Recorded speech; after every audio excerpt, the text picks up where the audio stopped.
तो भाई साहब इस पार्ट में आप देखने वाले हो सन मून एम्पायर को स्टार लो एम्पायर में अटैक करते हुए। और क्या इस बार युहाओ अपने एम्पायर को बचा पाएगा या नहीं, देखेंगे इस वीडियो में। और इस पार्ट की स्टार्टिंग भी वहीं से होती है जहां युहाओ दाई लोली से कहता, क्या तुम्हें सच में कुछ भी याद नहीं है, आखिर कल क्या हुआ था। जहां पे युहाओ दाई लोली को अपने साथ में ले जाकर कहता है, चलो मैं तुम्हें कुछ दिखाता हूँ। ये कहने के साथ ही युहाओ दाई लोली के शोल्डर को पकड़ता है और युहाओ के ऐसा करने के साथ ही दाई लोली को ऐसा फील होता है उसके आसपास की सराउंडिंग सडनली चेंज हो गई हो और original bright sky sudden dark colour में चेंज हो गई है, जिसे देखकर दाई लोली हैरानी से चिल्लाने ही वाला था। तभी युहाओ कहता है, तुम हैरान मत हो, तुम सिर्फ ध्यान से देखना। क्या तुम ये देखना नहीं चाहते हो कि आखिरकार कल क्या हुआ था। युहाओ ये कहने के साथ ही वो कुछ करता है और इसी के साथ दाई लोली साफ साफ देख पाता है कि वो युहाओ की तरफ कैसे पागलों की तरह अटैक कर रहा था और वो कैसे बार बार नाकाम होकर जमीन में गिरते ही जा रहा था। और उस चीज को देखकर दाई लोली अपने मन में काफी हैरानी से सोचता है, वो कोई भी इल्यूजन नहीं था, कल जो भी कुछ हुआ था वो सब कुछ सच था। फिर जब वो देखता है कि शुयून मूव भी कर नहीं पा रही थी और उस टाइम में शुयून की एक्सप्रेशन भी काफी ज्यादा ही बुरे थे, तो दाई लोली की एक्सप्रेशन भी सडनली काफी खतरनाक तरीके से चेंज होता है। जबकि युहाओ उसे कहता है, तुम अपने आप को ध्यान से देखो, जिसे सुनकर दाई लोली शांत होकर दोबारा से अपने आप को देखता है तो वो काफी ज्यादा ही शॉक्ड होकर कहता है, क्या वो सच में मैं ही हूँ। लेकिन मैं उस टाइम में इतना ज्यादा डिफरेंट क्यों दिखाई दे रहा था, कब से मेरी स्पिरिचुअल पावर इतनी ज्यादा बढ़ गई है। वो तो ऐसे ही काफी ज्यादा हैरान था और जब वो देखता है शुयून ने उसे रोते हुए कैसे टाइटली हक कर रखा था तो वो और भी ज्यादा ही शॉक्ड होता है। फिर हमें कुछ टाइम के बाद का सीन दिखाया जाता है जहाँ पर सभी कुछ नॉर्मल हो गया था। युहाओ ने अपनी एबिलिटीज को यूज करना बंद कर दिया था। फिर युहाओ दाई लोली से पूछता है, तुम्हें अब कैसा फील हो रहा है। मैं तुम्हें ये पूछ रहा हूँ कि तुम इन सारी चीजों को देखकर तुम्हें कैसा फील हो रहा है। तो दाई लोली भी सबकॉन्शियसली जवाब देते हुए कहता है, ये कितना अच्छा होता अगर मैं उस वक्त में जग रहा होता जब शुयून ने मुझे हक करा था।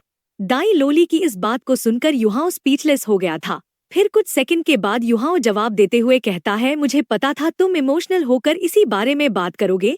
तुम्हारी बॉडी के अंदर कैसा फील हुआ ये पूछा था, ना कि मैंने तुम्हारी फीलिंग्स को पूछा है। और मैं तुमसे ये पूछ रहा हूँ कि तुम्हारी सोल इवॉल्व हो गई है या नहीं। जिस पर दाई लोली युहाओ को देखते हुए कहता है, तुम मुझे सच बताओ कि तुम आखिर कौन हो और अभी अभी ये इल्यूजन क्या थी और आखिर तुम्हें ये कैसे पता है कि शुयून एक प्रिंसेस है।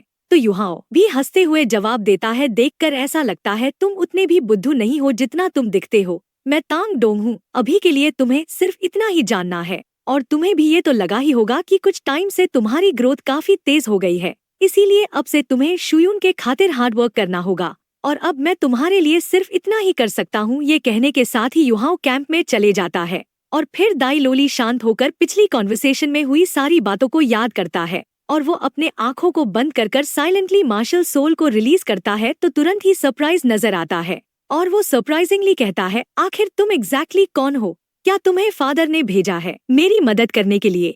और फिर हमें नेक्स्ट डे का सीन दिखाया जाता है जहाँ पे मिलिट्री ट्रेनिंग हो रही थी और तभी वहाँ पे शुयून भी आती है और शुयून वहाँ पे आने के साथ ही दाई लोली और युहाओ को देखती है। और अगर बात की जाए तो वो बेहोश होने के बाद अभी अभी जागी थी और जब वो जागी थी तो वो भी सेम दाई लोली की तरह ही कंफ्यूज थी कि क्या वो एक सपना था। और जब वो अभी दाई लोली को सही सलामत देखती है तो उसे राहत मिलती है। फिर जब शुयून युहाओ को ध्यान से देखती है तो उसे युहाओ को देखकर गुस्सा आने लग गया था, क्योंकि ये तो शुयून को भी अच्छी तरीके से पता था कि वो कोई भी सपना नहीं है। इसीलिए शुयून अपने मन में सोचती है, इस कमीने को प्रिटेंड करने के लिए अच्छी तरीके से आता है। देखो तो ये कितना आसानी से खड़ा है जैसे कि कल कुछ भी नहीं हुआ हो, क्या मैं इसे यहीं पे एक्सपोज कर दूं। इन बातों के बारे में सोचने के बाद शुयून तुरंत ही अपने होश में आती है और वो दोबारा से दाई लोली को देखते हुए कंफ्यूज्ड होकर कहती है, शायद वो सब कुछ बुरा सपना ही होगा, नहीं तो दाई लोली उतना ज्यादा पिटने के बाद भी कैसे अभी तक सही सलामत। और उसका रिलेशनशिप भी तांग डोंग के साथ वैसा ही है जैसा पहला था। फिर जुआंग तियान सभी सोल्जर को देखकर मन में सोचता है, देखकर ऐसा लगता है इन सोल्जर्स ने पास की ट्रेनिंग में कुछ तो अचीव कर लिया है। फिर शुयून जुआंग तियान को पूछती है, अभी के मिलिट्री ट्रेनिंग कैसी चल रही है। तो जुआंग तियान भी शुयून को जवाब देते हुए कहता है, रिक्रूट सोल्जर की ट्रेनिंग अच्छी चल रही है, स्पेशली स्मॉल टीम 1 के परफॉर्मेंस सबसे ज्यादा अच्छी है। फिर शुयून अपने बॉडीगार्ड्स को वहाँ पे बुलाती है और उसके बॉडीगार्ड्स काफी ज्यादा ही थे और वो अपने बॉडीगार्ड्स को तांग डोंग और उसके टीम के बीच में एक फाइट करवाती है और वो पर्सनली युहाओ को ही टारगेट करती है। लेकिन एंड में जाकर तांग डोंग और दाई लोली उसके सारी बॉडीगार्ड्स को काफी आसानी के साथ में नॉक डाउन कर देते हैं और वो लोग इसी के साथ मैच को भी जीतते हैं, जिसे देखकर शुयून युहाओ और दाई लोली को गुस्से में देखती है और वो कहती है, इस टीम 1 के कैप्टन और वाइस कैप्टन तुम दोनों ही मेरे सामने आओ। शुयून की इस बात को सुनकर दाई लोली कुछ टाइम के लिए स्टन हो गया था, क्योंकि उसने और युहाओ ने मिलकर शुयून के काफी सारे बॉडीगार्ड्स को काफी आसानी के साथ में हरा दिया था। इसलिए अब दाई लोली को भी रिग्रेट होने लगा था। और अगर बात की जाए तो इस टाइम में दाई लोली ने काफी क्रूएल तरीके से शुयून के बॉडीगार्ड्स को हरा दिया था और इस टाइम में दाई लोली युहाओ के साथ साथ आगे बढ़ रहा था। और जब वो दोनों शुयून के सामने पहुंचते हैं तो वो दोनों शुयून को सैल्यूट करते हैं, जबकि इस तरफ शुयून गुस्से में कहती है, तुम दोनों मिले हुए हो ना, क्या मैंने अभी जो कहा है ये सच है? तो दाई लोली हैरानी से कहता है, तुम्हारा मतलब क्या है कि हम दोनों मिले हुए हैं?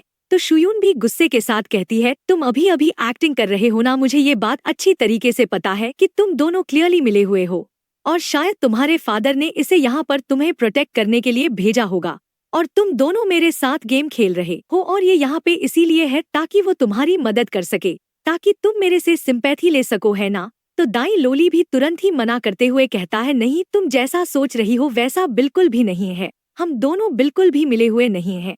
जिस पर शुयून और भी गुस्सा होकर कहती है, अगर तुम दोनों एक दूसरे को पहले से ही नहीं जानते हो तो आखिर तुम दोनों कैसे परफेक्टली एक साथ काम कर सकते हो, जबकि उसने कल तुम्हें काफी पेनफुल तरीके से मारा था। शुयून की इस बात को सुनकर दाई लोली कुछ भी जवाब नहीं दे पाता है, जबकि युहाओ कहता है, क्या तुम दोनों को दूसरी जगह नहीं मिला इस बारे में बात करने के लिए? ये मिलिट्री ग्राउंड है और क्या तुम दोनों अपने रियल आइडेंटिटी को पब्लिक करना चाहते हो? जिस पर शुयून कहती है, क्या मैंने अभी जो कहा था ये सच नहीं है? वो लोग तो ऐसे ही वहाँ पर बात कर रहे थे, जबकि सभी लोग उन्हीं लोगों को देखते ही जा रहे थे, जिसे देखकर शुयून उन्हें फॉलो करने के लिए कहती है। और फिर हमें दाई लोली को दिखाया जाता है, जो युहाओ को देखते हुए कहता है, तुमने तो सच में मेरे लिए काफी बड़ी परेशानी खड़ी कर दी है। जिस पर युहाओ इनोसेंट बनते हुए कहता है, अगर तुम्हें ऐसा लगता है तो तुम भी मेरे लिए परेशानी खड़ी कर सकते हो। ये कहने के साथ ही वो दोनों शुयून को फॉलो करने लगते हैं, जबकि रास्ते में दाई लोली युहाओ को पूछता है, क्या तुम्हें सच में मेरे फादर ने ही भेजा है? तो युहाओ तुरंत ही मना करते हुए कहता है, नहीं, बिल्कुल नहीं, मुझे तुम्हारी फादर ने बिल्कुल भी नहीं भेजा है और ना ही मुझे तुम्हारे फादर पसंद है। युहाओ की इस बात को सुनकर दाई लोली कंफ्यूज होकर कहता है, मेरे फादर नेशनल हीरो है, आखिर तुम्हें वो क्यों पसंद नहीं है? चलो छोड़ो भी इसके बारे में बाद में जवाब देना, पहले मुझे ये बताओ कि अब क्या करें? शुयून ने मुझे गलत समझ लिया है, अब मैं उसे कैसे समझाऊं कि हम दोनों पहले से ही मिले हुए नहीं है? दाई लोली की इस बात को सुनकर युहाओ कहता है, क्या तुम वो सब करोगे जो मैं तुम्हें करने को कहूँगा? युहाओ की इस बात को सुनकर दाई लोली थोड़ा सा हैरान होता है, जबकि युहाओ अपनी बातों को कंटिन्यू करते हुए कहता है, मैं तुम्हें पहले ही बता देता हूँ कि इस टाइम में तुम्हारे पास उसे एक्सप्लेन करने के लिए कुछ भी नहीं है, और अगर तुम किसी तरीके से उसे एक्सप्लेन करने की कोशिश भी करोगे तो भी वो तुम्हारी बातों के ऊपर विश्वास नहीं करेगी, क्योंकि उसने ये सोच बना लिया है कि तुम मेरे हाथों से इसीलिए इंजर्ड हुए थे ताकि तुम इंजर्ड होकर उसे तुम्हारे प्यार में पड़ा सको और तुम उसके सिंपैथी हासिल करके उसके करीब जा सको। और उससे भी बढ़कर आज तुम कुछ ज्यादा ही एनर्जेटिक दिखाई दे रहे हो, जबकि कल मेरे हाथों से तुम काफी बुरी तरीके से इंजर्ड हुए थे। युहाओ की इस बात को सुनकर दाई लोली गुस्से में कहता है, तब तो क्या ये सब तुम्हारी ही गलती नहीं है? अब तुम जल्दी बताओ कि अब मैं क्या करूं?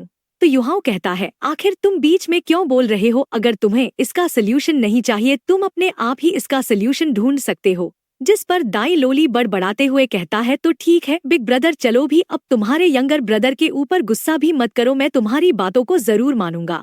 और गाइस, जब दाई लोली ने युहाओ को बिग ब्रदर बुलाया था तो युहाओ को एक अलग ही तरीके की खुशी मिली थी। और फिर देखते ही देखते वो लोग शुयून के सामने पहुंच जाते हैं, और शुयून के सामने पहुंचने के साथ ही युहाओ दाई लोली को इशारा करता है, और इस चीज को देखकर दाई लोली भी समझ जाता है अब उसे क्या करना है।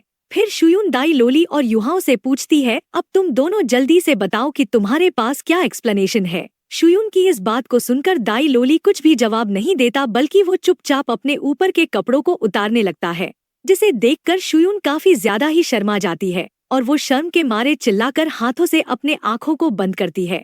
जबकि दाई लोली शुयून को ऐसा करता देख कहता है, क्या तुम्हें ये जानना नहीं चाहती थी मेरा एक्सप्लेनेशन क्या है?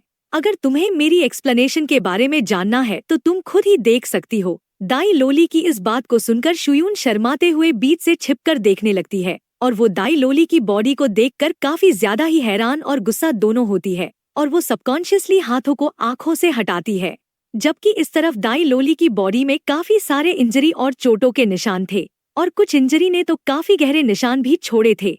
और फिर दाई लोली शुयून को कहता है, अगर तुम्हें ऐसा लगता है मैं सिर्फ तुम्हारी सिंपैथी पाने के लिए और तुम्हारी करीब जाने के लिए अपने आप को इंजर्ड किया है तो चलो जाने भी दो, मैं तुम्हें इस बारे में कुछ भी नहीं कहूँगा। मैं आज यहाँ पर खड़ा इसलिए हो पाया हूँ क्योंकि कल की फाइट की वजह से मेरी कुछ एबिलिटीज अवेक हो गई थी और मेरी मार्शल सोल भी इवॉल्व हो गया। मैं बस तुम्हें इतना ही कहना चाहता हूँ कि अगर तुम्हें मेरे ऊपर भरोसा करना है या नहीं ये तुम्हारे ऊपर ही है। इस यकीन के साथ ही दाई लोली अपने कपड़े को पहनकर ट्रेनिंग ग्राउंड की तरफ जाने लगता है, जिसे देखकर शुयून सबकॉन्शियसली कहती है, दाई लोली रुक जाओ, तुम यहाँ से ऐसे ही मत जाओ। और फिर युहाओ इस तरफ एक लंबे सांस के बाद बड़बड़ाते हुए कहता है, तुमने उसके दिल को सच में हर्ट कर दिया है। जिस पर शुयून दाई लोली को देखते हुए कहती है, आखिर मैं उसके दिल को कैसे हर्ट कर सकती हूँ? आखिर मेरा दिल का क्या मेरा दिल हर्ट नहीं हुआ है? तो युहाओ भी जवाब देते हुए कहता है, सबसे पहले तो तुम अचानक वहाँ पर आ गई थी।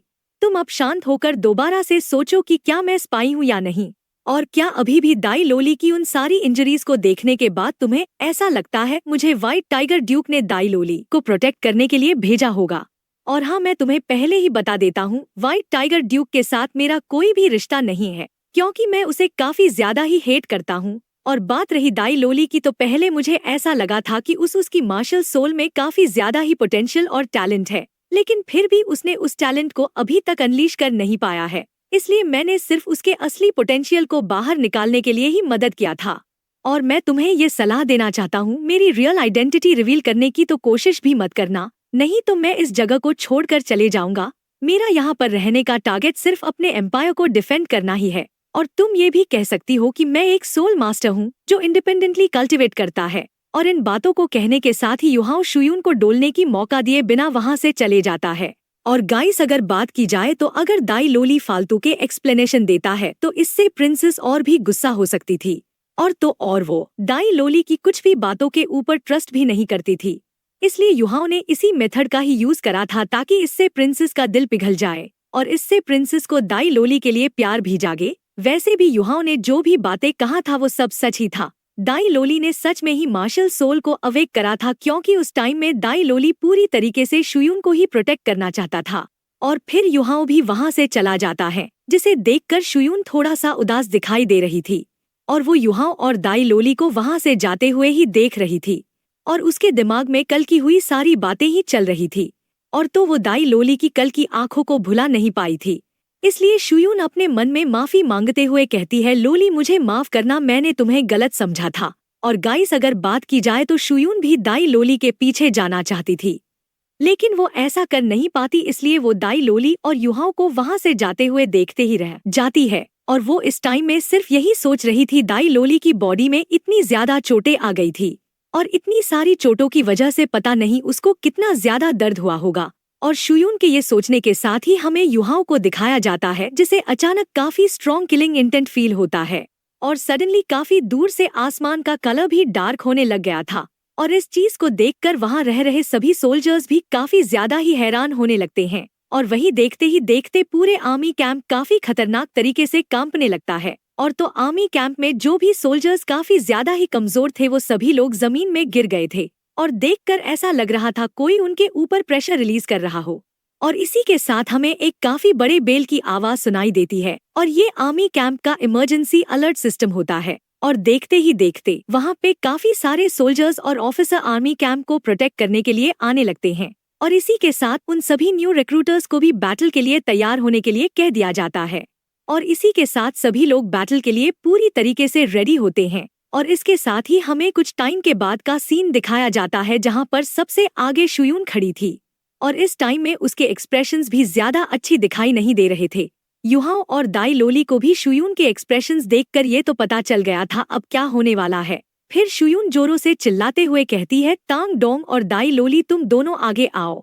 शुयून की इस बात को सुनकर तांग डोंग और दाई लोली साथ में आगे आते हैं और वो लोग शुयून को सैल्यूट करते हैं, जबकि शुयून अपनी आवाज को कम करके कहती है, अब से तुम दोनों प्रमोट होकर मेरे बॉडीगार्ड्स बन गए हो। और इसी के साथ युहाओ और दाई लोली शुयून के पीछे आकर खड़े होते हैं, जबकि शुयून सभी को ऑर्डर देते हुए कहती है, सभी लोग जल्दी से अपने कैंप में जाकर अपने अपने सामान को पैक करो, जो भी तुम्हें लड़ाई के दरमियान में चाहिए, और तुम लोग वहाँ पे रेस्ट करते हुए मेरे ऑर्डर का इंतजार करो। शुयून की इस बात को सुनने के साथ ही सभी सोल्जर्स वहाँ से चले जाते हैं, जबकि शुयून परेशान होकर कहती है, देखकर ऐसा लगता है सन मून एम्पायर ने पक्का से ही जंग छेड़ दिया है। तो दाई लोली भी इस बात पे हाँ करते हुए कहता है, उन लोगों ने तो युद्ध का ऐलान करे बिना ही हमारे ऊपर अटैक कर दिया है, और उससे भी बढ़कर उसके पास काफी सारे हाई लेवल्स के सोल टूल भी हैं। मैं तो सिर्फ यही सोच रहा हूँ फादर अभी कैसे होंगे। तो शुयून जवाब देते हुए कहती है, व्हाइट टाइगर ड्यूक टाइटल डुलियो है, तो इसलिए अभी वो ठीक होंगे। और गाइस, शुयून के ये कहने के साथ ही हमें काफी बड़े एक्सप्लोजन की आवाज सुनाई देती है, जिस आवाज को सुनकर युहाओ की एक्सप्रेशन शॉक्ड हो गया था, और ये एक्सप्लोजन को सुनकर उसे ये पता चल गया था कि ये एक्सप्लोजन लेवल 9 की सोल टूल से किया गया है। और इस टाइम में युहाओ के मन में यही बात चल रहा था, पता नहीं सन मून एम्पायर के पास अभी कितने सारे लेवल 9 के सोल टूल्स होंगे। फिर हमें एक सोल्जर को दिखाया जाता है जो शुयून के पास में आकर एक मैसेज को देता है, और वो मैसेज को देने के साथ ही वहाँ से फौरन निकल जाता है। और गाइस, उस मैसेज की वजह से शुयून घबराई हुई दिखाई दे रही थी, जिसे देखकर दाई लोली शुयून से पूछता है, बटालियन कमांडर अभी क्या सिचुएशन है, क्या सब कुछ ठीक है। तो शुयून भी चिंतित होकर कहती है, सिचुएशन अभी काफी टेरिबल हो गई है, फ्रंट लाइन में कितने लोग मरे हैं ये अभी भी अनक्लियर है, लेकिन हमें ये तो पता है कि व्हाइट टाइगर ड्यूक ने अपने आर्मी को बैटल में लीड करा है, इसलिए यहाँ पर ज्यादा टेंशन करने की तो कोई भी बात नहीं है। लेकिन अगर सन मून एम्पायर ने ऐसे ही लेवल 9 के 100 सोल टूल को यूज करते गए तो मैं भी इसके ऊपर कुछ नहीं कह सकती हूँ। शुयून की इस बात को सुनकर युहाओ कोल्ड ब्रेथ को बाहर निकालता है, क्योंकि युहाओ भी ये बात तो अच्छी तरीके से जानता था लेवल 9 के 100 सोल टूल कितने ज्यादा डिस्ट्रक्टिव है और कितना ज्यादा डिस्ट्रक्शन फैला सकता है। और युहाओ तो इसी तरीके से परेशान था, जबकि इस तरफ दाई लोली भी अपने फादर के लिए कुछ ज्यादा ही चिंतित था। फिर वो कुछ टाइम के बाद डिटरमाइन होकर कहता है, मैं अपने फादर को देखने के लिए जा रहा हूँ। ये कहने के साथ ही वो उसी डायरेक्शन की तरफ जाने लगता है जहाँ पर वॉर चल रही थी, जिसे देखकर युहाओ उसे काफी गुस्से में पकड़ता है, और वो गुस्से के साथ उसे जमीन में फेंकते हुए कहता है, तुम कहीं पर नहीं जा रहे हो, अगर तुम यहाँ से जाओगे तो भी ये यूजलेस ही होगा, इसलिए तुम मेरे साथ ही यहीं पे रुकोगे और तुम कुछ भी नहीं करोगे। क्या तुम्हें ऐसा लगता है सिर्फ 3 सोल रिंग से तुम पूरे बैटलफील्ड के सोल्जर से लड़ सकते हो? तो दाई लोली भी गुस्से में चिल्लाकर कहता है, मैं सिर्फ यहाँ पे रुक नहीं सकता हूँ, मेरे फादर अभी लाइफ एंड डेथ सिचुएशन में है और मैं उनका बेटा हूँ, अगर मुझे मरना भी पड़े तो भी मैं उनके लिए मरूंगा। वैसे भी मैं एक सोल मास्टर हूँ और मैं यहाँ पे रिक्रूटर्स के साथ रुककर भी क्या ही करूँगा। दाई लोली की बात को सुनकर युहाओ दाई लोली को एक जोरदार चाटा मारता है, जिसकी वजह से उसके मुंह से खून भी आने लग गया था। और इस बार युहाओ ने इतना ज्यादा पावर को यूज कर रहा था, इसकी वजह से वो जमीन में भी गिर गया था। फिर युहाओ उसे गुस्से में देखते हुए कहता है, वैसे तो तुम्हारा इरादा अच्छा है और तुम बहादुर भी हो, लेकिन ये अभी तुम जो कर रहे हो ये बेवकूफी से भरा हुआ बहादुरी है। तो क्या हुआ अगर तुम सोल मास्टर हो? तो क्या तुम्हें ऐसा लगता है तुम सिटी से बाहर भी निकल पाओगे, जबकि सिटी के अंदर से इस तरीके से सील किया गया है? और क्या तुम ये एक्सपोज करने के बारे में सोच रहे हो? तुम व्हाइट टाइगर ड्यूक के कमजोर बेटे हो, तुम्हें पता भी है इसकी वजह से तुम्हारे फादर को कितनी ज्यादा शर्मिंदगी झेलनी पड़ेगी। और इसी सस्पेंस के साथ ये एपिसोड यहीं पर एंड होता है, और अगले एपिसोड की एक्सप्लेनेशन आपको जल्द से चाहिए तो आप इस वीडियो में 4000 लाइक और कमेंट में नेक्स्ट पार्ट लिख दो। तब तक के लिए बाय बाय, टेक केयर।